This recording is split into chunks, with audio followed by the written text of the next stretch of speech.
It all started long ago.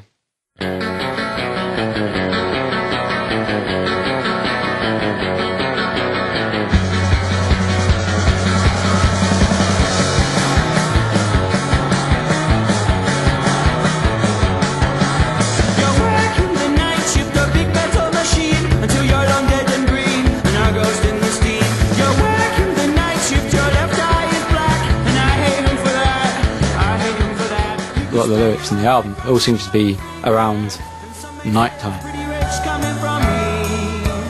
I realised that there is that kind of thread through listening back to it, and it wasn't until I'd recorded it. There's a lot of kind of nighttime shenanigans going on in a lot of the songs.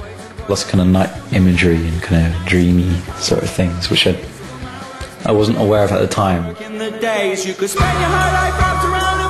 I think when people write songs, or when people perform, it should just be like an extension of any sort of aesthetic that they hold dear. You've got to be very kind of honest about it, and you can be imaginative and adventurous, but it's just got to be an honest reflection of what you kind of do.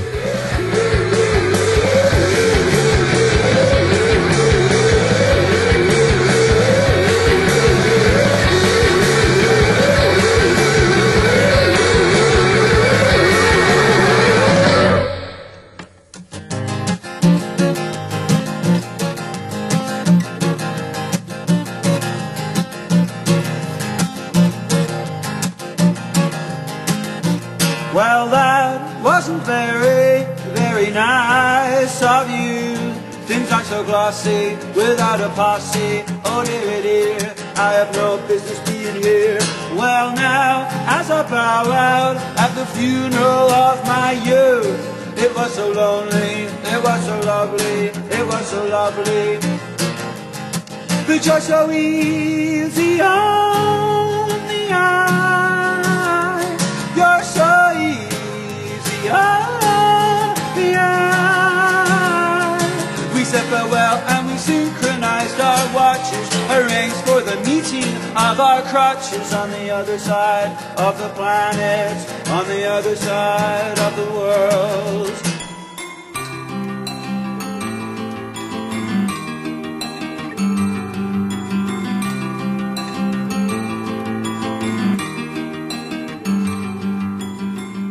My name's Eugene McGuinness.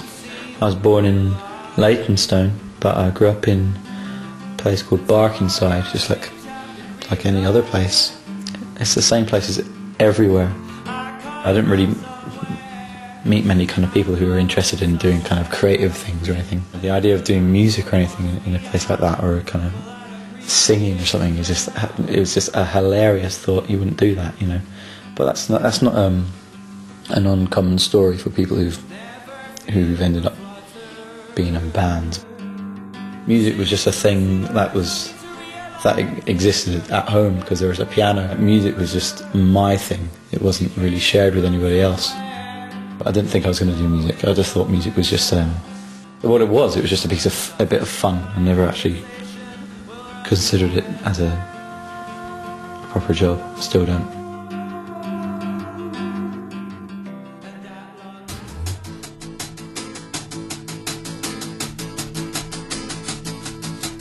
Did you drop a clanger, a spanner in the works? Did it all pour out the wrong way, bent out of shape through the Chinese whispers? Oh, Clarence, I do believe this life is killing me. It's a very honest portrayal of what I was up to at that time. The group of musicians who were with me, my friends, we weren't completely on it. We hadn't been playing for years. In fact, quite the opposite. Some of the stuff had just been, we ran through like in the room live a couple of times, and then like the third or fourth time the red light was on. It's important that I just didn't get a bunch of session musicians together and have like a wig out. I've got my little brother playing piano and guitars and things, and friends just kind of in a room. I wanted to have that sort of thing. Before, when I've recorded, it's just been me alone trying to blag everything myself, which is which is fun in its own right, but I wanted to have certain songs to have that organic, you know, bandy sort of thing to it. I don't really listen to many singer-songwriters or anything like that, so I didn't want to make a record which was just that. It's not that slick kind of product. It's constantly on the cusp of fucking up, but that always sounds a lot more exciting to me.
Band music's good, and then sometimes doing something a bit more direct and intimate can work as well. But you have to have kind of both. Well, I have to have both. If a song sounds good with just vocal and guitar, then that's a thing as well, isn't it? It's a different beast.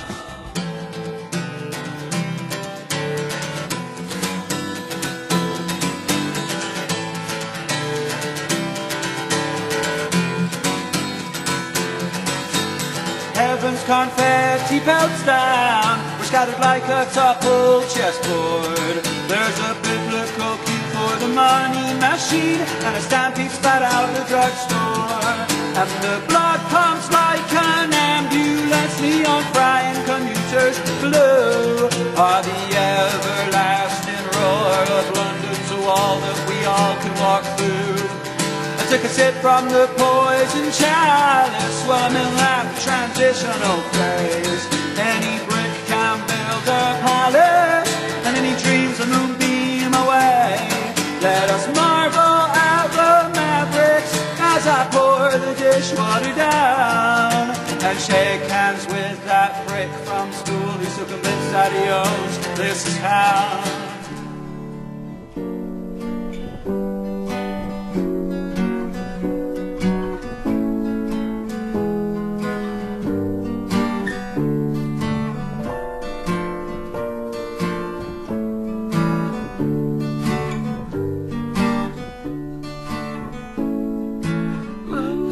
The songs are a bit scatty. There's some songs which are different to others, and it's all a bit all over the place. But the general thing of it is, I think, is quite consistent to everything else about me.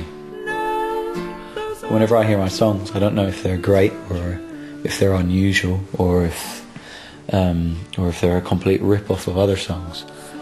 But I'm certain that they're a bang-on kind of reflection of what I am.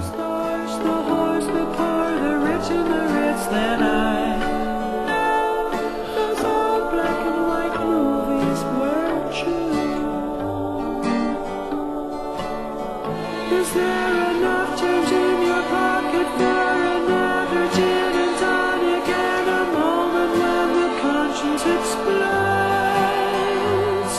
The smell upon the bonnet, the picture, the song, the sonnet.